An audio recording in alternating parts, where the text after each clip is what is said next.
Raging fires in the Middle East are fast becoming an inferno. Exactly 1 week ago, I briefed the Security Council about the alarming situation in Lebanon. Since then, things have gone from bad to much, much worse. As I told the Council last week, the Blue Line has seen tensions for years. But since October, exchanges of fire have expanded in scope, depth, and intensity. I stated that almost daily exchanges of fire by Hezbollah and other non-state armed groups in Lebanon and the Israel Defense Forces are in repeated violation of Security Council Resolution 1701. I emphasize that the daily use of weapons by non-state armed groups is in violation of Security Council Resolutions 1559 and 1701.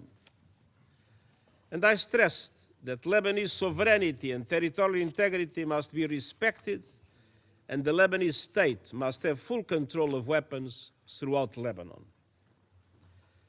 Madam President, in the few short days since then, we have seen a dramatic escalation, so dramatic that I wonder what remains of the framework this Council established with Resolution 1701. Israel forces have conducted relentless airstrikes across Lebanon, including Beirut. The United States and France, with the support of several other countries, have proposed a temporary ceasefire allowing for the restart of negotiations. Israel refused that proposal and stepped up its strikes, including bombing the Hezbollah headquarters where its leader was killed. And Hezbollah has continued rocket and missile attacks on Israel. And yesterday, the Israel Defense Forces conducted what it stated were limited incursions into southern Lebanon. UNIFIL peacekeepers remain in position, and the UN flag continues to fly despite Israel's request to relocate. I reiterate our deep appreciation to the military and civilian members of our UN peacekeeping force, UNIFIL, and to troop-contributing countries. The safety and security of all UN personnel must be ensured. Madam President, civilians are paying a terrible price, which I utterly condemn. Since last October, more than 1,700 people have been killed in Lebanon, including over 100 children and 194 women.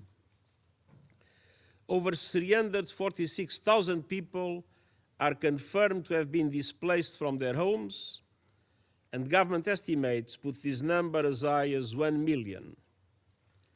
Another 128,000 people, both Syrian and Lebanese, have crossed into Syria.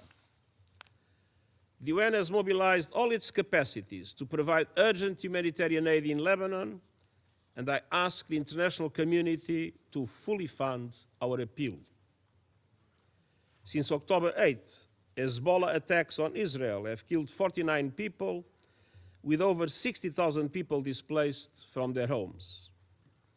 It is absolutely essential to avoid an all-out war in Lebanon, which would have profound and devastating consequences.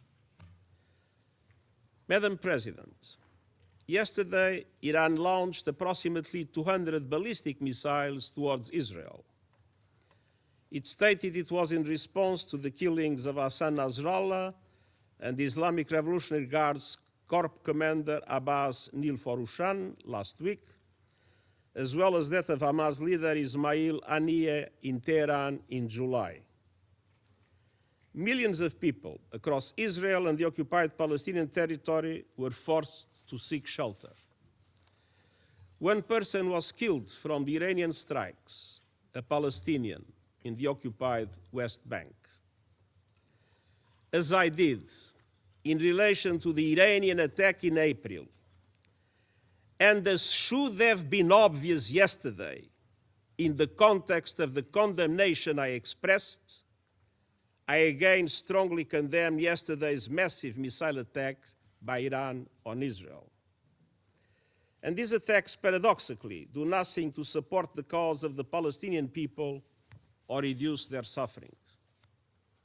Almost 1 year has passed since the atrocious 7 October acts of terror by Hamas and the taking of hostages. And since last October, Israel has conducted in Gaza the most deadly and destructive military campaign in my years as Secretary General. The suffering endured by the Palestinian people in Gaza is beyond imagination.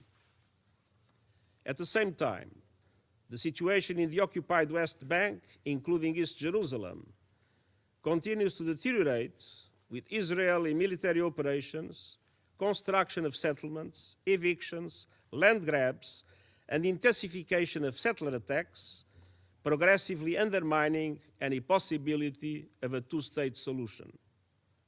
And simultaneously, armed Palestinian groups have also used violence. Hamas has continued to launch rockets, and just yesterday, 7 Israelis were killed in a terror attack in Jaffa. Madam President, the events of the past week, the past months, and indeed nearly the past year make it clear.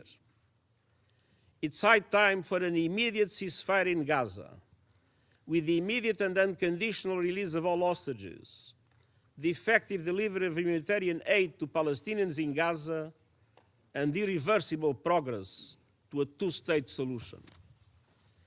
It's high time for a cessation of hostilities in Lebanon, re-election towards full implementation of Security Council resolutions 1559 and 1701, paving the way for diplomatic efforts for sustainable peace. It's high time to stop the sickening cycle of escalation after escalation that is leading the people of the Middle East straight over the cliff. Each escalation has served as a pretext for the next.